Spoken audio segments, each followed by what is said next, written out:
Gazeti la kwanza ambalo limeweka habari hiyo ni gazeti la Kumekucha, linasema Ikomba ndiye rais mpya wa CWT. Ikomba ndiye rais mpya wa chama cha walimu. Jamvi la habari gazeti lako linasema rais CWT apigwa chini, makamu wake Mwalimu Suleiman Ikomba atangazwa mshindi, akimbwaga kwa mbali aliyekuwa rais wa chama hicho Lea Ulaya. Ni Lea Ulaya aliyewahi kukataa uteuzi wa rais Dr. Samia Suluhu Hassan tarehe 25 Januari 2023 alipomteua kuwa mkuu wa wilaya ya Mbogwe. Amepoteza kiti chake. Shaban Mwambungulu kutoka mkoani Njombe ameshinda nafasi ya makamu wa rais baada ya kupata kura 236 kati ya kura 900 zilizopigwa. Joseph Misalaba ameukua katibu mkuu, sasa hivi katibu mkuu wa chama cha walimu anaitwa Joseph Misalaba. Ndio ameukua katibu mkuu wa CWT taifa akipata kura 742 kati ya kura 892. Amwacha mbali kwa kura kuthibitisha kukubalika kwake na wajumbe. Wadau wamtabiria makubwa katika kuwaletea maendeleo walimu kupitia chama hicho. Walimu watapata maendeleo makubwa kutoka kwa mwalimu mwenzao huyo, mwalimu mpya, rais mpya wa chama cha walimu. Sawa ndugu zangu, chama cha walimu kimepata rais mpya, mwalimu Ikomba ameingia pale kuhakikisha chama kinaendelea kushika hatamu. Ndio mwana kulifines mwana kuligeti. Kivipi sasa? Nani amelifanya, nani ameligeti? Si Lea. Kwa nini unasema hivyo kwamba Lea Ulaya alifind akaligeti? Unajua unaweza ukapewa vitu ambavyo baadaye vinaweza vikakusaidia. Sababu hivi vitu vingine vya bahati nasibu. Uchaguzi unakuwa ni bahati nasibu. Chochote kinatokea. Si unanielewa Kwenye uchaguzi yani chochote kinatokea, lakini mtu akija akikupa mkononi hiki, hicho sio cha kukiachia.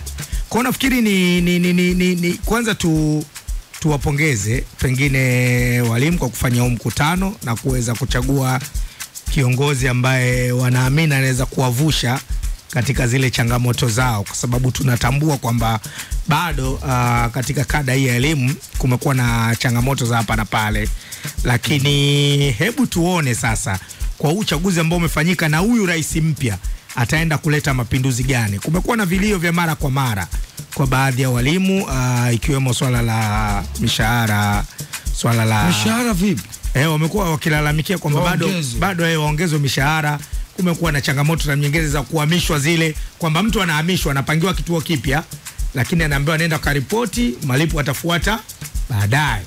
Bado imekuwa ni changamoto, japokuwa kwamba serikali inajitahidi kuhakikisha kwamba anaweka mipango vizuri, lakini bado ile kusema 100% kwamba changamoto za walimu zimetatuliwa. Lakini tunaona pia kumekuwa na changamoto ya upungufu wa walimu kwenye baadhi ya maeneo hapa nchini Tanzania. Sasa huyu rais mpya aende akalete mapinduzi na mageuzi, tuone kwamba sasa vile vilio ambavyo pengine walimu wanaviona ni changamoto kubwa, ende akarekebishe maswala. Lakini yote kwa yote tumpongeze Lea Ulaya kwa kazi kubwa ambayo amefanya kwa kipindi chake. Ndio ndaki nafikiri imekuwa habari kubwa baada ya kuona aliyekuwa amegomea uteuzi, si ndio? Yaani hapo ndo kuna alikuwa amegomea, alikuwa rais. Si alikuwa rais. Na nikwambie tu Ali Mohamed jambo moja, ukiwa rais wa chama cha walimu Tanzania, si ndio bwana, CWT, kuna sababu kubwa mbili zilimfanya Lea asiende kuwa DC. Aidha amue angewacha, kwa maana ajiuzuru kuwa rais, akawe mkuu wa wilaya, au kwa sababu kumbi wa Jakaya Kikwete ulifurika walimu. Yes, au aendelee na kuwa rais wa walimu. Lakini pia sasa angalia kwenye uchaguzi hapo, naona hata kwenye zile nafasi ambazo kama naibu waziri, ni katibu yes, na zote zile amezikosa. Sasa mimi namuelewa Lea kwa sababu kubwa mbili zilizomfanya aache kuwa mkuu wa wilaya kipindi kile. Ya kwanza ni conflict of interest, kwa maana angekosa asimamie upande gani. Ukiwa mkuu wa wilaya ni mteule, ujue mkuu wa wilaya ni mteule wa rais, si ndio bwana? Na kazi kubwa ni kusimamia maagizo ya serikali, lakini pia ulinzi na amani wa eneo alilopewa, si ndio? Unaelewa? Na uko Mbogwe. Sasa ukishakuwa rais wa chama cha walimu, maana yake wewe ni chama huru. Kwanza chama cha walimu ni chama huru ambacho kinapigania maslahi ya walimu wenyewe. Sasa kama ni chama huru, alafu anaenda kuwa moja kati ya wanaosimamia maagizo ya serikali na wakati hao walimu pia kuna wakati wanaenda kinyume na serikali kwa kudai maslahi yao, si ndio bwana? Kwa hiyo hapo namuelewa kwamba ilimbidi achague upande. Lakini pia katiba ya CWT na sheria ya ajira ya mahusiano ya kazini ya mwaka 2004, si ndio bwana?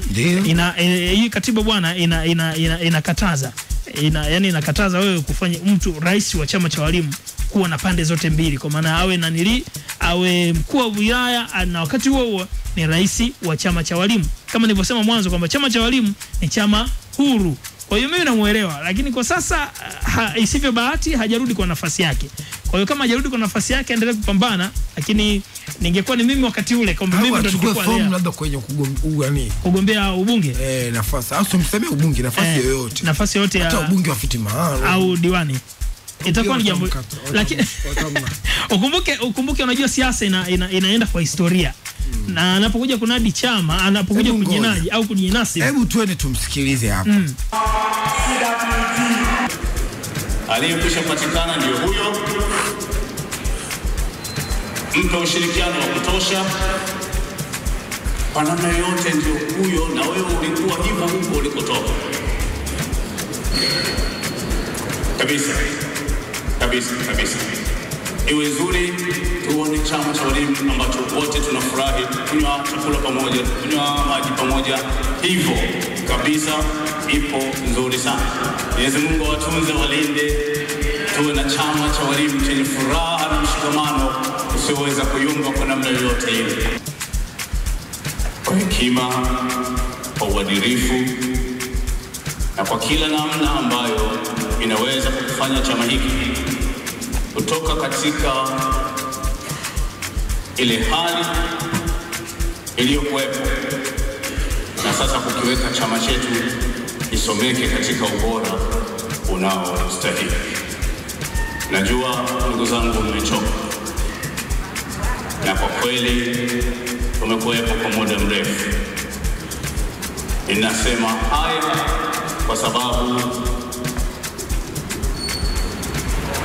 watu fulani walikosea, wakanifukuza. Walionichagua wakauliza swali, yule tuliyemchagua sisi yuko wapi? Tunaomba arudi. Sasa kwa nini nasema haya? Sisi tumechaguliwa na mkutano mkuu huu. Mtu mwingine katikati hapa hawezi kutaka kukuchezea akafikiri anayo nafasi ya kutudhuru kwa maana ya namna yoyote ile. Si sawa, haiwezi kuwa sawa. Na mimi nashukuru nitakuwa mimi ndio mwenyekiti wa hiyo vikao. Unaposhinda ni lazima sasa ubebe ule mzigo ambao wanachama wanatarajia ufanye.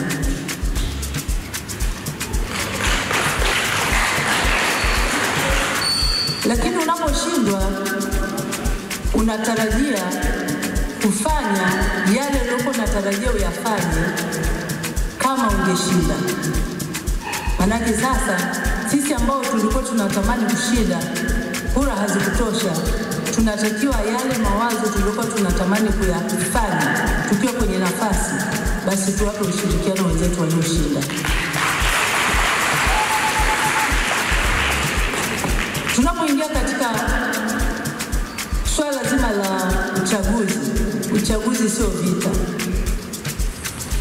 Uchaguzi ni procedure ya kupata viongozi. Kwa hiyo mimi niwapongeze sana ndugu zangu, nimpongeze sana Suleiman Ikomba, nipongeze sana katibu mkuu, makamu wa rais Kakangu Shabani. Sitaweza kuwataja wote, lakini kwa ujumla wenu mimi nawapongeza sana. Lakini niwaambie tu kwamba mmechukua nafasi hizo kwa wakati mgumu, wakati ambao mnahitaji kushikamana sana.